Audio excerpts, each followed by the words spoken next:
ओम नमो भगवते वासुदेवाय। प्रिय बंधुओं, पवित्र पुरुषोत्तम मास में भगवद गीता के पारायण का आज भाग 4 सांख्य योग नामक द्वितीय अध्याय में हम प्रवर्तित हैं कर्मयोग से आगे की ओर। इसे बुद्धि योग, निष्काम कर्म योग, अनासक्ति योग आदि नामों से कहा गया है। भगवद गीता की संपूर्ण वैश्विक प्रसिद्धि का कारण यही वो अध्याय है और इसी के वो 2 श्लोक हैं जिस पर मैं आज कुछ विशेष प्रकाश डालूंगा। आपको कहें प्रारंभ में जैसे कि कहा था कि ये कर्म का प्रवाह, ये जो पानी का प्रवाह है, नदी की शोभा उसके बहते हुए पानी में है। भक्ति और ज्ञान 2 किनारे हैं। उन किनारों का औचित्य तभी है जब पुरुषार्थ रूपी प्रवाह चलता रहे। तो कर्म की जो विशेष प्रसिद्धि है, भगवद गीता संपूर्ण विश्व में उसकी विजय पताका भगवान वेद व्यास के कारण फहराई और संपूर्ण विश्व में कर्म की जो एक महान कीर्ति पताका का घोष हुआ। आइए उस पर बढ़ते हैं। यहाँ से लेकर के 6ठे अध्याय तक कर्मयोगी है, किंतु द्वितीय अध्याय के प्रारंभ में भगवान कृष्ण अर्जुन को क्या कहते हैं, हम इनके श्लोकों का गान करते हुए उसे पढ़ने का प्रयास करते हैं, समझने का प्रयास करते हैं। 41वां श्लोक आप सबके सामने फलक पर गाइए मेरे साथ बड़े भाव से, और इसके अर्थ का गान के माध्यम से आप बोध करेंगे।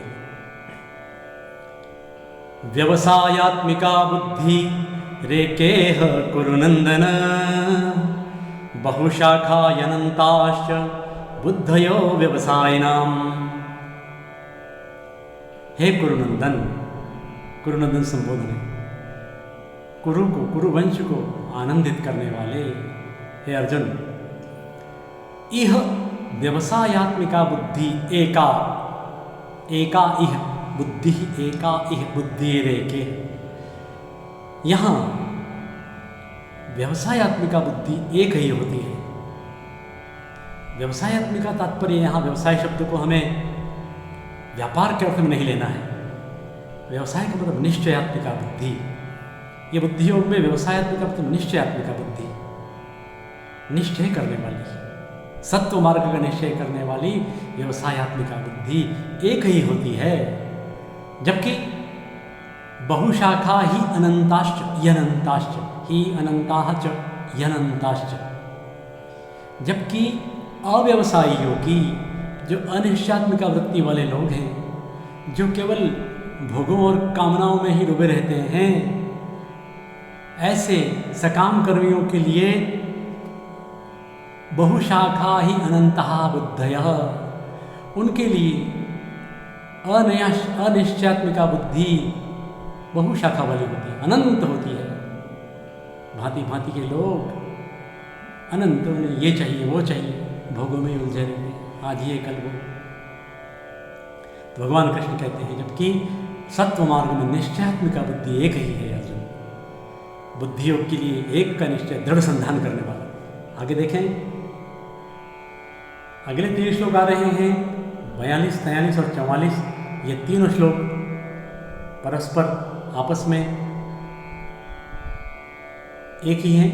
इनको एक रूप में देखेंगे तभी इनका अर्थबोध सामने आएगा। भगवान कृष्ण कहते हैं यामिमां पुष्पितां वाचं प्रवदन्त्य विपश्चितः,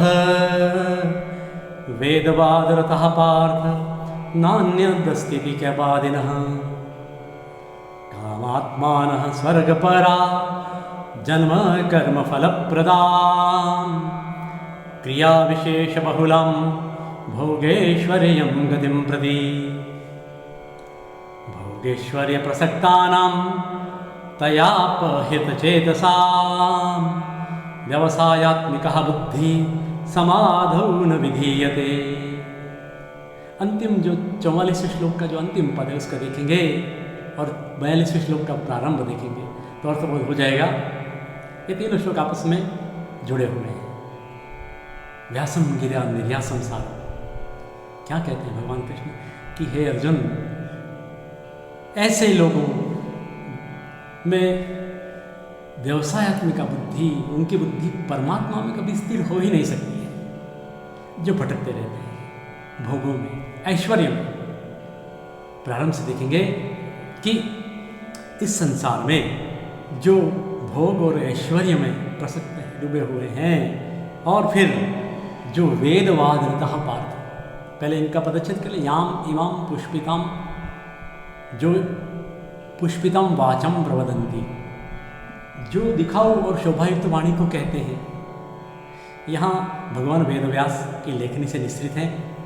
यहाँ वेदों का प्रतिकार नहीं किया गया है, लेकिन जो लोग वेद वाक्यों में ही उलझे रहते हैं उनको यहाँ अविपश्चित कहा गया है। अविपश्चित थी अविवेकी, विवेक शून्य। ऐसे वेद से इतर वैदिक उपनिषद और आरण्यक ग्रंथ, ब्राह्मण ग्रंथ भी वैदिक साहित्य का ही एक हिस्सा है, किंतु वेद वाक्यों में ही रत रहने वाले वेदवाद रतः, हे पार्थ, हे प्रथापत्र अर्जुन, वेदों में ही, वेदों के वादों में ही रत रहने वाले, वेदों को ही सब कुछ समझने वाले, न अन्यत अस्ति इति, जो स्वर्ग के अलावा और कोई वस्तु है ही नहीं ऐसा मानते हैं, जो वादी, जो बोलने वाले, वे लोग इस प्रकार पुष्पितम वाचम प्रवदंती, इमाम पुष्पितम वाचम प्रवदंती, इस प्रकार की दिखाऊ और शोभायुक्त वाणी को कहा करते हैं कि स्वर्ग ही एकमात्र वस्तु है, स्वर्ग के अलावा संसार में कुछ भी नहीं है। ऐसे अविवेकी लोग इस प्रकार की दिखाऊ शोभायुक्त वाणी को कहा करते हैं, जबकि भगवान कृष्ण कहते हैं जो जन्म कर्म फल देने वाली, जन्म कर्म फल देने वाली और भोगों और ऐश्वर्य की प्राप्ति के लिए अनेक कर्तव्य, अनेक कर्मों को करने वाली वाणी को कहते हैं। अनेक प्रकार के केवल कर्म कांड की बात आ जाएगी, इसके लिए ये करो, इसके लिए वो करो। इस प्रकार की वाणी के द्वारा जो भोग और ऐश्वर्य में जो लोग डूबे हुए हैं, 44वें श्लोक का पहला पद देखें, तया अपहत चेतसाम, इस प्रकार की वाणी से जिनका चेतसाम अपहत, जिनका चित्त हर लिया गया है, जिनका दिमाग छीन लिया गया है, जिनका चित्त हरण कर लिया गया है, जो भोग और ऐश्वर्य में डूबे रहते हैं, उनकी बुद्धि उनमें समाधौ, समाधि में, यहाँ समाधौ का तात्पर्य परमात्मा में, परम ब्रह्म में, ऐसे लोगों में परमात्मा की व्यवसायत्मिका बुद्धि, परम ब्रह्म रूप व्यवसायत्मिका बुद्धि कभी नहीं होती है, न विधीयते। इस प्रकार 42, 43, 44 ये 3 श्लोक आपस में जुड़े हुए हैं। अगला बहुत ही महत्वपूर्ण और एक से बढ़कर एक श्लोक आएंगे। हम 53वें श्लोक तक कर्मयोग की यात्रा प्रारंभ कर चुके हैं। प्रिय बंधुओं, ध्यान दें, इसको जितना श्रवण गान करके करें, इसके महत्व को समझें आप। त्रैगुण्य विषया वेदा निस्त्रैगुण्यो भवार्जुन, निर्द्वंद्वो नित्य सत्वस्थो निर्योगक्षेमात्मवान्। अर्जुन, त्रैगुण्य विषया वेदा, वेदा इति किम? वैदिक संहिताएं, वेद।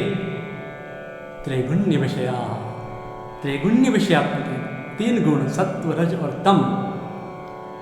सत्वगण और तम, इन त्रिगुणात्मक रूप कर्मों के लिए सकाम प्रार्थनाएं हैं। इसलिए वेद हैं, वे त्रिगुणात्मक हैं, उनकी प्रार्थनाएं अप्राप्त की प्राप्ति की ओर ले जाती है, रक्षा की कामनाएं की गई हैं, तो त्रिगुणात्मक है, सत्व रज और तम तक सीमित हैं। तुम क्या बनो अर्जुन? निस्त्रैगुण्य भव। भगवान कृष्ण अर्जुन को कह रहे, निस्त्रैगुण्य भव अर्जुन, तुम 3 गुणों से रहित हो। यदि तुम्हें विजयश्री प्राप्त करनी है तो निस्त्रैगुण्य, इन त्रिगुणात्मक स्थिति से ऊपर उठो, निस्त्रैगुण्य बनो। फिर क्या बनो? निर्द्वंद्व, संघर्ष रहित, द्वंद्व रहित, इन हर्ष शोक आदि द्वंद्वों से ऊपर उठो, निर्द्वंद्व बनो। नित्य सत्वस्थः, नित्य सत्व कौन है? परमात्मा। अपने आप को परमात्मा में स्थित समझो, अपनी बुद्धि को परमात्मा में लगाओ, परम ब्रह्म में। नित्य सत्व परम ब्रह्म ईश्वर है, उसमें अपने आप को स्थित करो, नित्य सत्वस्थ। और निर्योगक्षेम, हे अर्जुन, भव भव सबके साथ लगाइए आप। निस्त्रैगुण्य भव अर्जुन, निर्द्वंद्व भव अर्जुन, हे अर्जुन तुम नित्य सत्वस्थ भव, हे अर्जुन तुम निर्योगक्षेम भव, हे अर्जुन तुम आत्मवान भव। 5 प्रकार की बातें कही है भगवान कृष्ण ने। ये वेद है वो त्रिगुणात्मक, प्रकृति त्रिगुणात्मिका है, क्योंकि यहाँ कामनाओं के लिए, भौतिक अभ्युदय के लिए प्रार्थनाएं हैं। निर्योगक्षेम का अर्थ बताते हैं, योगक्षेम अप्राप्त की प्राप्ति, प्राप्त की रक्षा। स्वयं भगवान आगे जाकर कहेंगे कि योगक्षेम मैं तुम्हारे लिए वहन करता हूँ, योगक्षेम वहम्यहम्, तुम्हारे लिए अप्राप्त की प्राप्ति और प्राप्ति की रक्षा करने का मैं वचन देता हूँ। अप्राप्त की प्राप्ति योग, क्षेम अप्राप्त की रक्षा। लेकिन अर्जुन तुम निर्योग क्षेम भव, और फिर आत्मवान भव, स्वाधीन अंतःकरण वाले बनो, पराधीन सपने सुख नाही, स्वाधीन अंतःकरण वाला बनो। इस प्रकार भगवान कृष्ण ने 45वें श्लोक में 5 बातों का उपदेश दिया है। आगे बढ़ते हैं, बहुत अच्छा श्लोक है, तात्विक श्लोक है, इसे समझें। यावानर्थ उदप्पाने सर्वतः संप्लुतोदके तावान् सर्वेषु वेदेषु ब्राह्मणस्य विजानतः। क्या महान बात कही गई है श्लोक में, 46वें श्लोक में।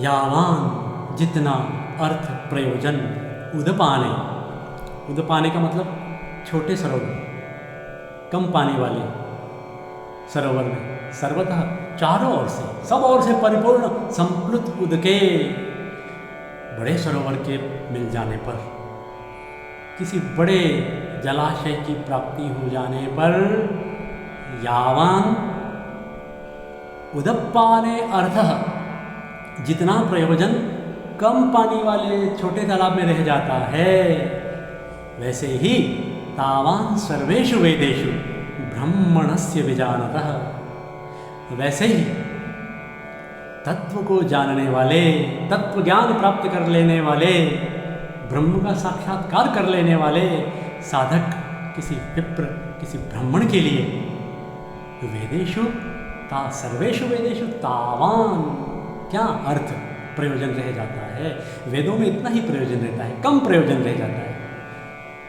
इस श्लोक को मैं आपको थोड़े से अर्थ से समझाऊं कि यहाँ भगवान कृष्ण ने अर्जुन को बताया है कि साधन से ही साध्य की प्राप्ति होती है, लेकिन जब साध्य की प्राप्ति हो जाए तो फिर साधन का महत्व तो थोड़ा कम हो जाता है, समाप्त नहीं हो जाता है, कम हो जाता है। उसमें फिर व्यक्ति साध्य की प्राप्ति होने के बाद साधन में नहीं उलझा रहता है। जिस प्रकार बड़े सरोवर के प्राप्त होने के बाद छोटे सरोवर में कोई प्रयोजन नहीं रहता है, उसी प्रकार तत्व ज्ञान प्राप्त कर लेने के बाद, ब्रह्म ज्ञान हो जाने के बाद वेदों में उतना ही प्रयोजन रहने, तत्व ज्ञान संपन्न ब्राह्मण का वेदों में उतना ही प्रयोजन रह जाता है। इसलिए यहाँ भगवान वेदव्यास ने वेदों की निंदा नहीं की है, लेकिन वैदिक स्तुतियाँ, प्रार्थनाएं भौतिक पदार्थों की प्राप्ति के लिए सकाम प्रार्थनाएं हैं। हे अर्जुन, तू इससे बाहर निकल, निष्काम कर्म की ओर बढ़, ये अप्राप्ति की प्राप्ति तो यूं ही हो जाएगी। ये साधन और साध्य के विषय में भगवान शंकराचार्य ने भी कहा है, उनका स्पष्ट संदेश है। हालांकि उन्होंने महान अद्वैतवाद की प्रतिष्ठा की। पद्म पुराण का एक श्लोक याद आ रहा है, उसको कह के आगे बढ़ते हैं कि निर्गुण निराकार ब्रह्म ही परम लक्ष्य है। तो लेकिन ये निर्गुण निराकार ब्रह्म कैसे प्राप्ति होती है? तो आचार्य शंकर ने, भगवत्पाद आदि जगत गुरु शंकराचार्य ने षणमतों की स्थापना की सनातन संस्कृति में। उनको षणमत संस्थापक कहा जाता है। तो पद्म पुराण के एक श्लोक का संदर्भ दिया गया जिसमें कहा गया है कि ज्ञानम गणेशो मम चक्षुर्क शिवो ममात्मा मम शक्तिराद्या विवेद बुद्ध्या मय्ये भजन्ति मामंगहीनम कलयंती मंदा। मंद लोग, मूढ़ लोग, अविवेकी लोग मुझे अंगहीन मानते हैं, जो कि मैं सांग हूँ। ज्ञान मेरा गणेश है। व्यक्ति के अंदर जो ज्ञान है उसका गणेश है। जिसे आंखें हैं वो चक्षु है। शौर्य संप्रदाय, गणपति संप्रदाय, शिवो ममात्मा, मेरी आत्मा है वो शिव है। शैव संप्रदाय, मम शक्ति राध्या, मेरी जो शक्ति है वो आद्या शक्ति है। जगत जननी त्रिपुर सुंदरी आद्या शक्ति राजराजेश्वरी। मेरा शरीर विष्णु है साक्षात। तो इनसे, इन 5 साधनों से ऊपर है छठा निर्गुण निर्विकार परम ब्रह्म। तो लक्ष्य निर्गुण निर्विकार परम ब्रह्म है।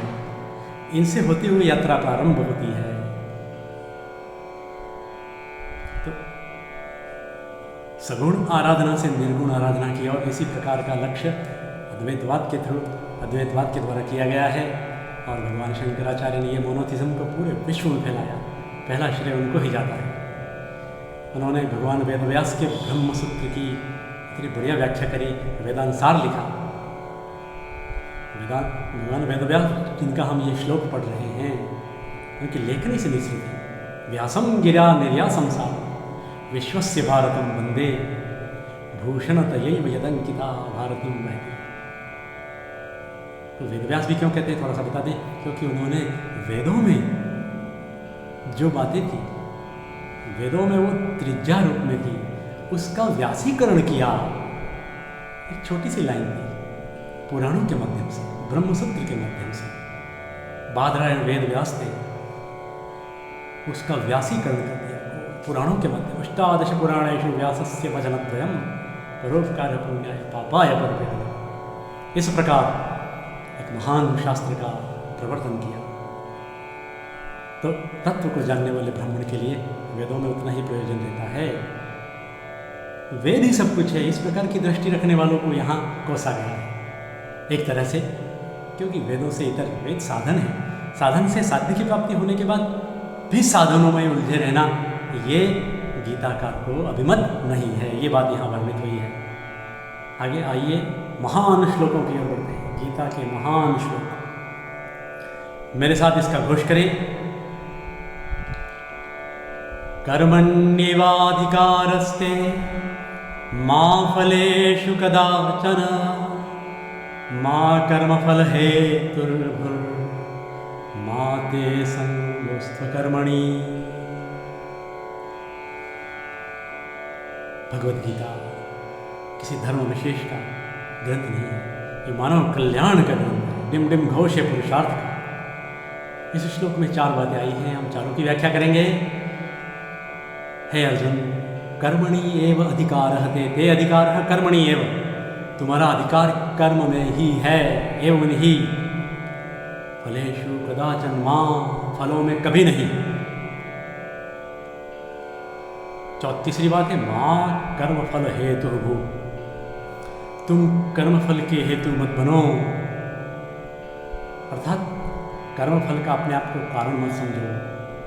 और चतुर्थ बात है ते संगः अस्तु अकर्मणि, अकर्मणि ते संगः मां अस्तु, मां ते संगोस्तु अकर्मणि। तुम्हारी कर्म नहीं करने में भी रुचि, अकर्म भी रुचि नहीं होनी चाहिए, अकर्म। तो 4 बातें आई, इन चारों बातों का ये संदेश है। इसमें एक बात स्पष्ट निकल के आती है कि मनुष्य का कर्म करने में अधिकार है, उसको कर्म करना चाहिए, कर्म करना अनिवार्य है, किंतु फलों में उसका अधिकार नहीं है। फिर कर्म फल का हेतु स्वयं को नहीं माने, मेरे करने से ऐसा हुआ है, ये जो कर्ता भाव नहीं रखे मनुष्य। कर्म फल का हेतु मत बनो। और ते संगः अस्तु अकर्मणि, ते संग में आसक्ति, तुम्हारी आसक्ति अकर्म में भी नहीं हो। मां संगः अस्तु, नहीं होनी चाहिए आसक्ति, किसमें? अकर्मणि, अकर्म में। हम यहाँ इस विषय में विभिन्न भाष्य टीकाकारों की बात करते आए हैं। मुझे यहाँ इस महान श्लोक में चतुर्थ पंक्ति में अकर्म की व्याख्या करते हुए राजस्थान के परम विद्वान डॉक्टर दयानंद भार्गव जी का विपुल भाष्य स्मरण में आ रहा है। उन्होंने बड़ी तात्विक व्याख्या की है विपुल भाष्य में। पंडित जी कहते हैं कि अकर्म किसी के लिए भी इष्ट नहीं है। तो गृहस्थी तो क्या, सन्यासियों के लिए भी अकर्म इष्ट नहीं है, क्योंकि ये अकर्म व्यक्ति को गिरा देता है, व्यक्ति कहीं का नहीं रहता है। वो 6 अकर्म गिनाते हैं। पहला अकर्म है आलस्य। आलस्य है मनुष्याणाम शरीरस्थो महारिपो। आलस्य नहीं करना पहला अकर्म है, अर्थात अकर्मण्यता का पहला रूप है आलस्य। दूसरा है निरर्थक कर्म करना। निरर्थक कर्म, कुछ प्राप्ति नहीं होगी, पता ही नहीं है क्या काम कर रहे हैं, किस लिए कर रहे हैं, ये दूसरा अकर्म नहीं करना है। तीसरा अकर्म है, पहला आलस्य, दूसरा निरर्थक, और तीसरा अकर्म है आसक्ति से काम करना, स्वार्थवश काम करना, स्वार्थ के वशीभूत होकर काम करना, ये भी अकर्म है। चौथा अकर्म है शास्त्र विरुद्ध काम करना। शास्त्र के विरुद्ध, शास्त्र कहता है कि सत्यम वद धर्मम चर, वो हम नहीं कर रहे, असत्य पे उतारू है। तो शास्त्र विरुद्ध कर्म करना चौथा अकर्म है। पांचवा अकर्म है शास्त्र में कही गई बातों को छोड़ देना, शास्त्रों को छोड़ बैठना, भुला दिया, शास्त्रों को भुला दिया, ये भी अकर्म है। और छठा अकर्म है सबसे संपर्क काट करके अपनी दुनिया में मस्त रहना, ये अकर्म है। ये अकर्म से मानवता पीड़ित होती है। पंडित जी कहते हैं कि निवृत्ति मार्गी भगवान शंकराचार्य तो ज्ञान मार्गी थे, उन्होंने भी लोक संग्रह के लिए शास्त्र प्रणयन किया। छोटी सी उम्र में उन्होंने कितनी क्या विशाल कालजयी साहित्य की रचना कर डाली। आदि शंकराचार्य जगत गुरु एक कालड़ी में जन्मे और अपनी माता से संन्यास की आज्ञा लेकर के पूरे भारत को सांस्कृतिक एकता में जोड़ दिया। 4 धाम का पहली बार वो रास्ता खोज डाला। उन्होंने शास्त्र प्रणयन किया, प्रवचन दिए, किसके लिए? लोक संग्रह के लिए, आने वाली पीढ़ियों के लिए। और शास्त्र की बातों को कैसे उन्होंने पूरा किया? अपनी माँ को वचन दिया था कि सन्यासी होकर भी मुखाग्नि वही देगा, तुम्हारा बेटा ही देगा। तो अंतिम समय में वो आए और शास्त्र सम्मत अग्निदाह किया। तो जब हम जानते हैं कि सन्यासी अग्निदाह नहीं करता, मुखाग्नि नहीं देता है, लेकिन आदि शंकराचार्य जो निवृत्ति मार्गी थे, उन्होंने इन कर्तव्य कर्मों को किया। नहीं भी करते, लेकिन कर्म गृहस्थी के लिए क्या है? सन्यासी को भी इष्ट नहीं है। और जो मानवता या जीवन मूल्यों में ह्रास की बात आ रही है, उसका कारण यह अकर्म है। ये शास्त्रों को भुला बैठना है, ये शास्त्र विरुद्ध आचरण करना है। ये शास्त्र हमें शुभ में प्रवृत्त कराते हैं, अशुभ से निवृत्त कराते हैं। तो प्यारे बंधुओं, आचरण धर्म के लिए ये श्लोक बहुत ही मार्मिक है, उपादेय है, प्रासंगिक है। हमें संकल्प लेना होगा कि शास्त्रों में कई बातों को हम व्यवहार में लाएंगे, तभी ये शास्त्र रहेंगे। अगला श्लोक है, ये भी उतना ही मार्मिक मेरी दृष्टि में। गीता जैसे महाभारत में गीता, वैसे गीता में दूसरा अध्याय और दूसरे अध्याय में ये 2 श्लोक 47-48। दूसरा श्लोक गाइए मेरे साथ। योगस्थः कुरु कर्माणि संगम त्यक्त्वा धनंजय सिद्ध सिद्ध्यो समो भूत्वा समत्वं योग उच्यते। हे धनंजय, हे धनों को जीत करके लाने वाले कुरु युधिष्ठिर के लिए उत्तर कुरु प्रदेशों को जीत करके बहुत सारे प्रभुत मात्रा में स्वर्ण रजत ला करके युधिष्ठिर को दिए थे। तब से धनंजय नाम पड़ा अर्जुन का। हे धनंजय, कुरु कर्माणि, कर्माणि कुरु, तुम कर्म करो, ऐसे कर्म करो जैसे अभी कहे गए हैं। लेकिन उसके लिए 3 शर्तें हैं। कौन कौन सी? देखिए, इसमें श्लोक में स्पष्ट कही गई है। पहले है योगस्थ, इसको बाद में लेंगे। योग में स्थित होकर कर्म करो, लेकिन पहले के संगम त्यक्त्वा, आसक्ति को छोड़ करके। ये जो विषयों की आसक्ति है, शब्द स्पर्श रूप रस गंध में जो भागने की प्रवृत्ति है, उसको, उस आसक्ति को छोड़ करके कर्म करो। इंद्रियों का स्वभाव है विषयों में रगड़ना, लेकिन तुम उन इंद्रियों को अपने विषयों से हटाओ, आसक्ति को छोड़ो और योग में स्थित होकर कर्म करो। ये योग में स्थित होना, योगस्थ नया शब्द आ गया यहाँ। योग केवल प्राणायाम तक सीमित नहीं है। योग का तात्पर्य यहाँ अष्टांग योग। योग की शुरुआत होगी यम से। 5 प्रकार के यम, सत्य, अहिंसा, अस्तेय, परिग्रह, ब्रह्मचर्य। इन्हें मनुस्मृति में, महाभारत में धर्म के लक्षण के रूप में कहा गया है। परवर्ती काल में महावीर स्वामी ने ब्रह्मचर्य जोड़ करके 5 महाव्रत बना दिए जैन मत में। तो ये पहला यम, दूसरा नियम, शौच, संतोष, तप, स्वाध्याय, ईश्वर प्रणिधान, ये 5 नियम हैं। योग की शुरुआत यम से होती है, फिर नियम से होती है। यम, नियम, आसन, स्थिर सुखम आसनम, एक स्थिति में बैठकर सुख की प्राप्ति करना, ये आसन है। विभिन्न आसन कहे गए हैं। प्राणायाम, पूरक, कुंभक और रेचक की श्वास की स्थिति, श्वास को चढ़ाना, रोकना, फिर छोड़ना, ये प्राणायाम। और फिर प्रत्याहार। प्रत्याहार का मतलब इन विषयों में गई हुई इंद्रियों को समेटना, ये प्रत्याहार कहलाता है। आपके अंदर मजबूती होनी चाहिए। बुद्धि रूपी सारथी से मन रूपी लगाम को ऐसे चलाओ कि इंद्रिय रूपी घोड़े उन अच्छे सात्विक मार्ग पर, विषयों पर चलें। वरना ये घोड़े अगर बेकाबू हो गए, इंद्रिय रूपी घोड़े बेकाबू हो गए ना, तो ऐसे उथल पुथल वाले रास्तों पर, विषय रूपी रास्तों पर चढ़ेंगे, दौड़ेंगे, रथवान उड़ जाएगा। कितना बढ़िया मार्ग कठोपनिषद का एक श्लोक है। तो कहते हैं योगस्थ। प्रत्याहार की बात बताइए, धारणा, एक विषय में चित्त को लगाना, परमात्मा में लगा लेना। ध्यान, ध्यान का तात्पर्य अपने शरीर के 6 पॉइंट हैं, 6 स्थान हैं, बिल्कुल एकदम गुदा और जननेंद्रिय के बीच में मूलाधार, उसके ऊपर स्वाधिष्ठान, नाभि से 2 अंगुली के नाभि से ऊपर मणिपुर, मणिपुर से ऊपर हृदय में अनाहत, कंठ में विशुद्धि, यहाँ दोनों भुवों के बीच में आज्ञा चक्र और ऊपर सहस्त्रार।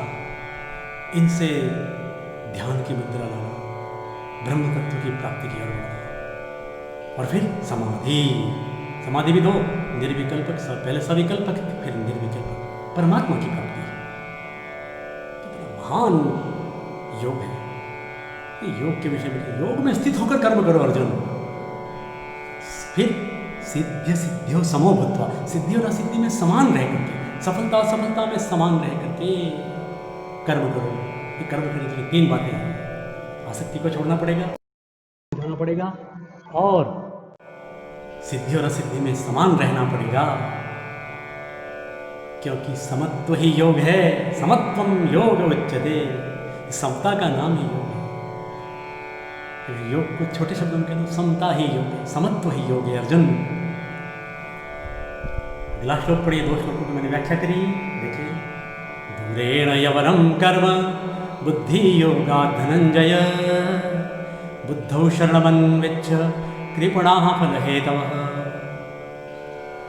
हे धनंजय, दूरेण यही अवरम कर्म बुद्धि योगात धनंजय। बुद्धि योग से, इस निष्काम कर्म योग से, इस अनासक्ति योग से, इस कर्म योग से, बुद्धि योग, निष्काम कर्म योग, इस कर्म योग की तुलना में सामान्य कर्म, सकाम कर्म, कामना के वशीभूत होकर के, फल की गुलामी की मानसिकता से जो कर्म किए जाते हैं, वो दूरेण, तात्पर्य अत्यंत ही अवरम। अवरम माने निकृष्ट होते हैं, अधम होते हैं, बेकार होते हैं, तुच्छ होते हैं, स्वल्प होते हैं, उनका कोई महत्व नहीं। बुद्धि योग की तुलना में सामान्य सकाम कर्म, निष्काम कर्म की तुलना में सकाम कर्म तुच्छ हैं, कोई वजूद नहीं उनका। इसलिए तू क्या कर, बुद्धौ शरणम अन्विच्छ, तो बुद्धि की शरण ढूंढ, बुद्धि की शरण, बुद्धौ इति समत्व बुद्धि, निष्काम कर्मयोग, निश्चयात्मिका वृत्ति में आ जा, अन्विच्छ को मतलब ढूंढो, इसकी शरण में आ जा, क्योंकि ये सुक्ति है चौथी, चतुर्थ चरण सुक्ति है, कृपणा फल है तब, क्योंकि जो फल के हेतु, फल को दिमाग में रखकर काम करने वाले लोग हैं वे कृपण होते हैं, दीन होते हैं, और ज़्यादा शब्द नहीं हम यूज़ करें इसके लिए, दीन होते हैं। अन्य पुस्तकों में व्याख्याकारों ने नाप शनाप लिखा है, फल चाहने वाले, केवल फल की गुलामी, फल को ही दिमाग में रख करके काम करने वाले जो लोग हैं वो कृपण होते हैं। इसलिए तू निष्काम कर्म की योग की बढ़, कर्मयोग की ओर। बुद्धियुक्तो जहातीह उभे सुकृत दुष्कृते तस्माद् योगाय युज्यस्व योगः कर्मसु कौशलम। वाह, चौथी पंक्ति में यहाँ भी योगः कर्मसु कौशलम, कर्मसु कौशलम योगः, योगः कर्मसु कौशलम। कर्मों में कुशलता का नाम योग है। पहले शुरू से पढ़ते हैं। जो बुद्धियुक्त प्राणी है, जो बुद्धियुक्त साधक है, कौन सा बुद्धियुक्त? समत्व बुद्धि से युक्त, निष्काम कर्म की बुद्धि से युक्त, अनासक्ति योग, निश्चयात्मिका बुद्धि से युक्त होकर के जो व्यक्ति आगे बढ़ता है वो सुकृत दुष्कृत उभय जहाती। यह इस संसार में, इस लोक में सुकृत और दुष्कृत दोनों को छोड़ देता है, अच्छे और बुरे दोनों को यही छोड़ देता है। इसलिए अर्जुन तस्माद् योगाय युज्यस्व, इसलिए तू इस अनासक्ति योग के लिए, कर्म योग के लिए जुट जाओ, क्योंकि योग है कर्मसु कौशलम, कर्मों में कुशलता का नाम योग है। कितनी बढ़िया है। घाव करे गंभीर, अर्थ गंभीर से परिपूर्ण उक्ति है महाभारत की। कर्मसु कौशलम योग, कर्मों में कुशलता ही तो योग है। विभिन्न प्रकार के कार्य, एक स्तुति में भगवान कृष्ण की स्तुति में कहा गया, धरम मधुरम नयनम मधुरम वदनम मधुरम हसतम हसनम हसितम मधुरम ज्ञानम मधुरम चलितम मधुरम पीतम मधुरम। सब भगवान कृष्ण का जब सब कुछ अच्छा है तो भक्त भी वैसा ही आशीर्वाद चाहता है। तो यहाँ पर वही बात है, जीवन में जो भी प्रवृत्तियाँ हैं, जितने भी काम हैं, उसमें सब में एक विशेष skill, life skill, soft skill develop होनी चाहिए। यही तो योग है। अगला श्लोक, कर्मजं बुद्धियुक्ता ही फलं त्यक्त्वा मनीषिणः जन्मबन्धु विनिर्मुक्तः पदं गच्छन्त्यनामयम्। बुद्धियुक्ता, बुद्धियोग से संपन्न लोग, मनीषी बुद्धिमान लोग, कर्मों से उत्पन्न होने वाले फलों को छोड़ करके, जन्म रूप जो कर्म है उनके फलों को, कर्म तो करना ही है, कर्म किए बिना मुक्ति है ही नहीं। तो जन्म रूप कर्म से होने वाले फलों को छोड़ करके फिर जन्म बंध विनिर्मुक्ता, इस जन्म के बंधन से मुक्त होकर के अनामयम पदम गच्छन्ति अनामयम, निर्विकार पद को, परम ब्रह्म को प्राप्त कर लेते हैं, उस महान स्थान को प्राप्त कर लेते हैं, भगवत धाम की प्राप्ति कर लेते हैं। लेकिन किससे युक्त होकर के? बुद्धि युक्त होकर के, समत्व बुद्धि से युक्त होकर के।